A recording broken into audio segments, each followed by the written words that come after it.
તો પશુપાલક ભાઈઓ, શું તમારી ગાય કે ભેંસને કે પશુને વિયાણના 2-3 મહિના બાકી હોય અને આવો માટી ખસવાનો પ્રોબ્લેમ થાય છે?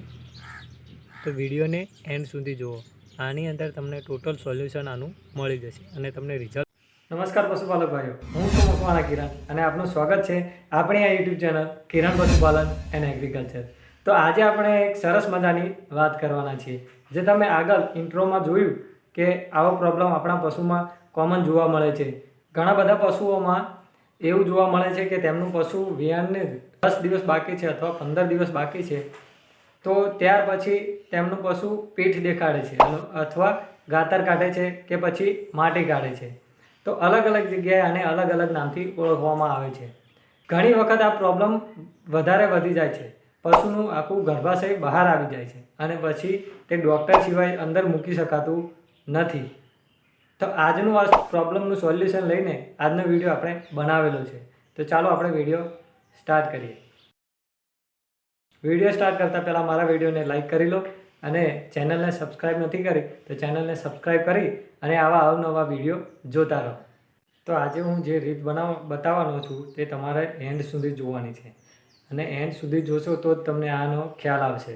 નહીં તો ઘણી વખત શું થાય છે કે તમે વિડીયો અધૂરો જોઈ અને એ રીતે અપનાવવા જાઓ તો તેના કંઈક આડઅસર થવા લાગે છે. તો વિડીયો એન્ડ સુધી જુઓ અને આ રીત પૂરેપૂરી શીખીને જાઓ. તો સૌથી પહેલાં આપણે જુવાર, બાજરી કે અથવા ડાંગર, આ ત્રણેયમાંથી ગમે તે એકના 3 થી 4 પૂળા આપણે લઈ લેવાના છે. એ પૂળા લીધા બાદ આપણે મેન વસ્તુ જે આવે છે તેનું નામ છે ગુંદો. ગુંદો આપણે જે અથાણું નાખીએ છીએ, તમે સાઈડમાં જોઈ શકો છો કે આ રીતનો ગુંદો આવે. તેના ગુંદાના 4 થી 5 કિલો પાંદા લઈ લેવાના છે.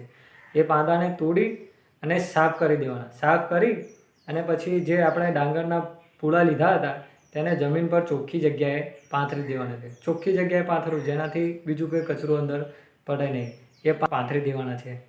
આ ગુંદાના પાંદાને પાથર્યા બાદ આપણે તે પૂળાને આગ લગાવી દઈશું. આગ લગાવ્યા બાદ તે સળગીને રાખ થઈ જાય પછી આપણે જે ગુંદાના જે પાંદા સળગી ગયા અને પછી રાખ થઈ ગઈ તેને આપણે વીણી લેવાના છે. વીણી અને તેની રાખનો પાવડર બનાવી દેવાનો છે. પાવડર બનાવ્યા બાદ આપણે આ પશુને ખવડાવવાનું છે. તો પાણી સાથે પાણીમાં મિક્સ કરીને પણ પીવડાવી શકો છો અથવા તમારે પશુને સાંજ કે સવાર ખોળ સાથે પણ મિક્સ કરીને આપી શકો છો. આપણે આ પ્રક્રિયા એક જ વાર કરવાની છે, ફરીવાર આનો ઉપયોગ કરવાનો નથી. આ એક વખત તમે આનો ઉપયોગ કરશો પછી તમારા પશુને માટી ખસવાનો પ્રોબ્લેમ હંમેશા માટે દૂર થઈ જશે અને ફરીવાર જ્યારે વિયાણ થાય ત્યારે આ પ્રોબ્લેમ તમને જોવા મળશે નહીં અને પછી તમારે તે પશુની કોઈ પણ ચિંતા કરવાની નથી.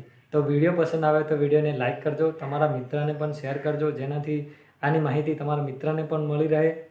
અને ચેનલને હજુ સુધી તમે સબસ્ક્રાઈબ નથી કરી તો જલ્દીથી ચેનલને સબસ્ક્રાઈબ કરો અને બેલ આઇકન જરૂર દબાવજો જેથી તમને મારા અવનવા વિડીયોની નોટિફિકેશન મળતી રહે. જય હિન્દ, જય ભારત, જય જવાન, જય કિસાન.